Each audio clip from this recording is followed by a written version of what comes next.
All right, guys, I am so excited about this episode.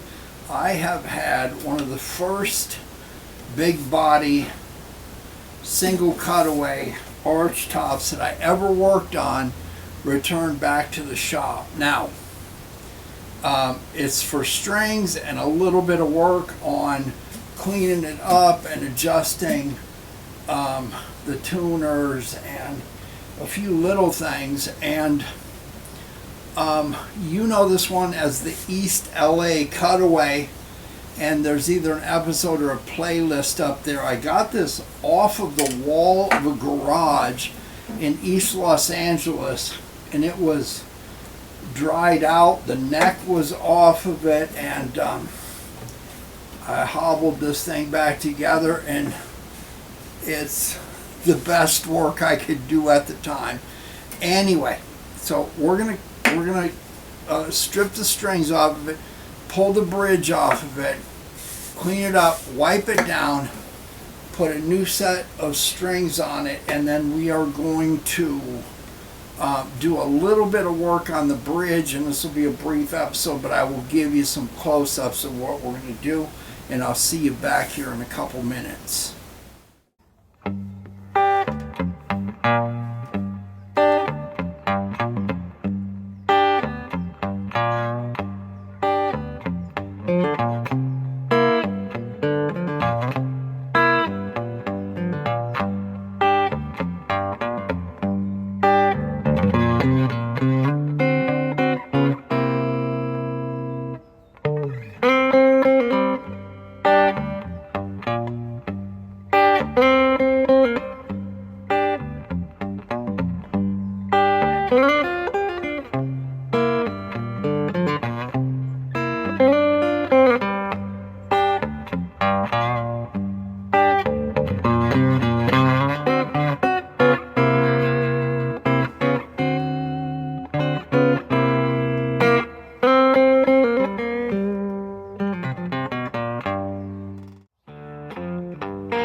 Okay, guys, I'm going to make this short and sweet here.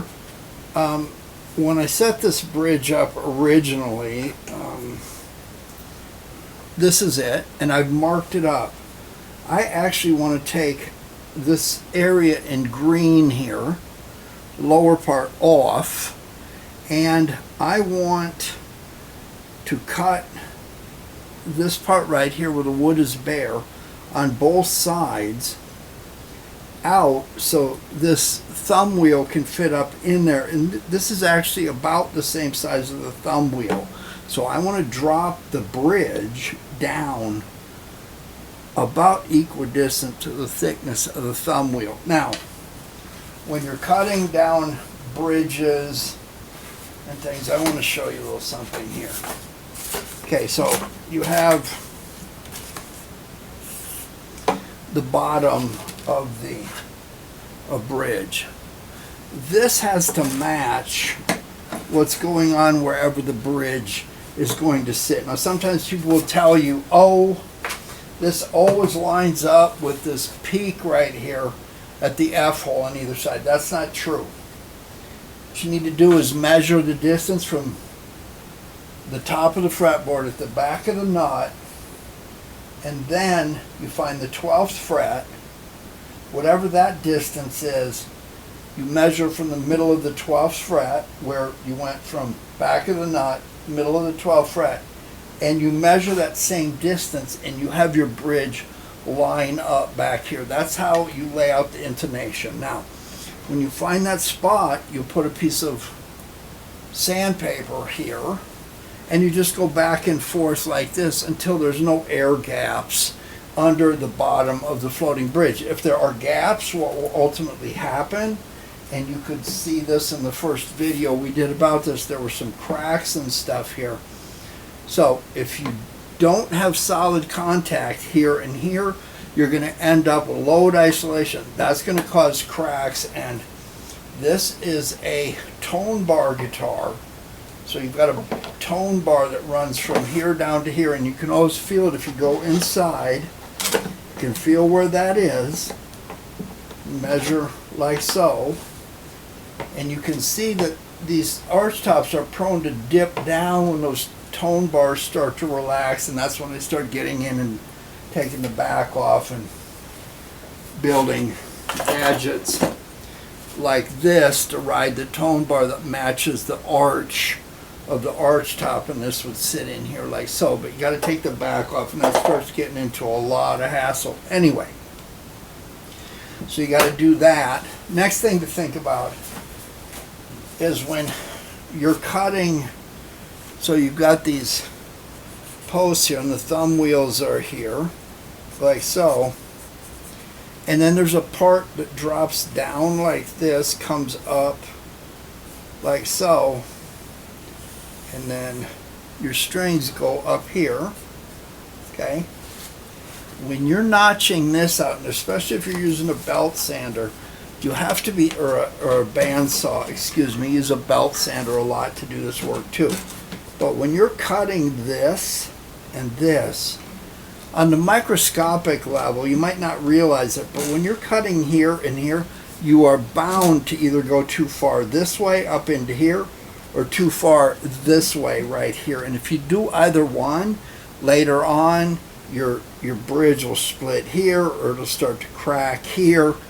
You don't want that, so you want to be really careful. You're better off to make that cut short, meaning let's say I want to be right there. I would come up and cut this a little bit short this way, and then I would use a small file to do that. So let's try that again. We're going to come up here, drop down here, like so. When it comes to making this cut, if we need to be up here, we want to make things cut just a little bit before that, and then we can file that out, because again, if you make a mistake here, you're going to find out later that this split right here and it doesn't work, okay? So watch out for that. I'm going to take this over to a combination of the bandsaw. I've got a fine-tooth bandsaw over there. And I'm going to actually cut this part up into here, make this cut up here, and then cut this way. See that? And then once that's done, I got that where I want it to be, then I'll finally lay this flat and make a cut and make that one, make that cut right there and take that piece off. It will literally shorten this bridge by this much, and it gives me room to go up, but I won't have it be too high. And then someone will actually be able to fret it rather than just playing with a slide. Okay, it's after we've been to the bandsaw and belt sander. I want to show you a pretty cool little trick. This is a whetstone, and you can see that that corner has a little bit of work to do. There's a little bit of an edge there. So I want to just take that down, and I can turn this and do whatever I want with it to get that corner where I need it to be, and to get that edge nice and tight without splitting it. So there's no split there, everything is good. And if I'm doing this and I use the whole surface, it's a lot better than going like this. You see that? Okay, that's looking pretty good. And now I just make sure that I know where the big string was. Get it a little bit away from the other strings, because the smaller strings do something different. And line that up where it needs to be.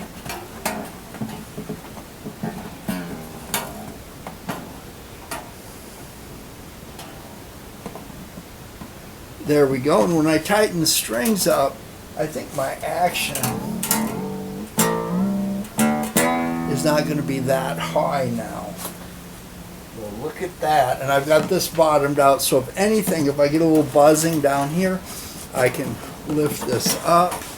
I've got a yardstick or the remnant of one, and it really doesn't matter. And so what I'm going to do is I've got a piece of tape on it here. So I go to the back of the nut, and I go to the 12th fret, and I put a little dot right in the middle where that 12th fret is. Don't use a wide chisel tip marker because you want to be a little bit better than that. But then I go from the 12th, middle of the 12th fret to here, and that dot is right there. And I need to move this just a little bit, and then I'm going to go over here to the other side. And you notice that there's a little bit of a tilt. Well, that's how it all measures up. So, piece of wood, a noisy dirt bike, and a marker back of the nut. Make a mark, middle of the 12th fret. Take this and put it in the middle of the 12th fret and line up your floating bridge accordingly, and also remember there can't be air gaps underneath there.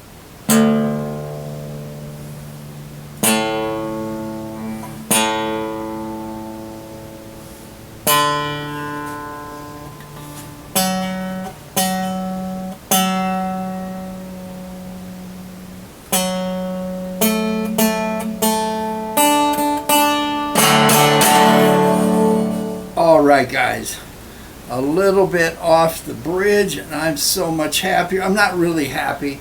I wish I would have never let this one go. I'm going to let you in on a little secret here, guys.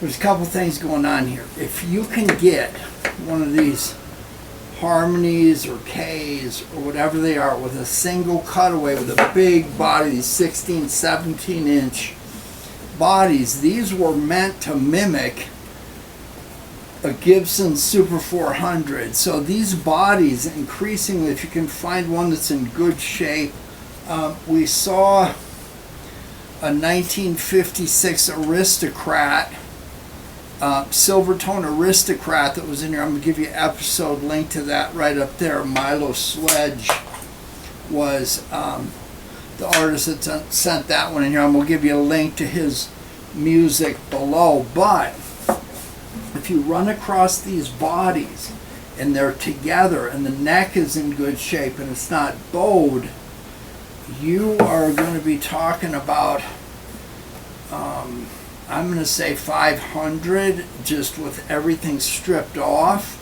But when you start getting them back together and they've got like a pancake pickup on it that was made by the original manufacturer, and the neck's in good shape and you're not junked up. You notice I never junk piled this one up much. There's East LA matchbooks.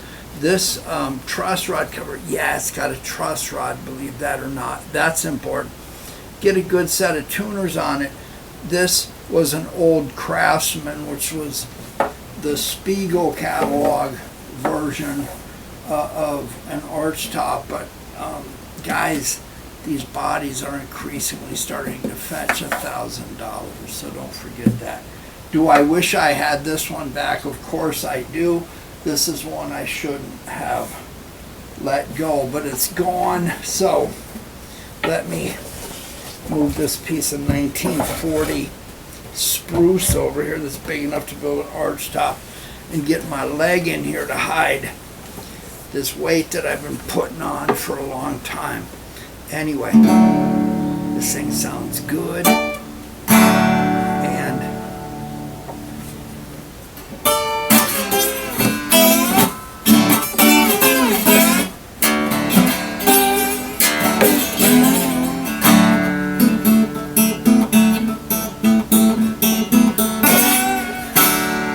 so that's pretty good. Not my playing, but the sound.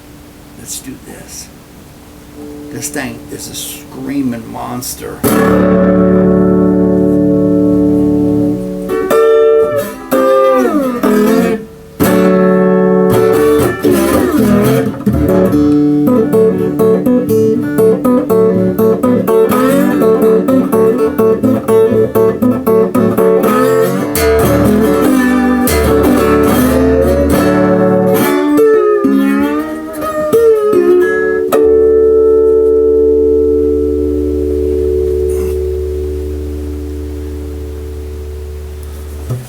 there you go. I really hate giving this one back, but I guess I have to. I got some other stuff coming that will almost make me forget about this. Let me go shed a tear. I'll see you next time.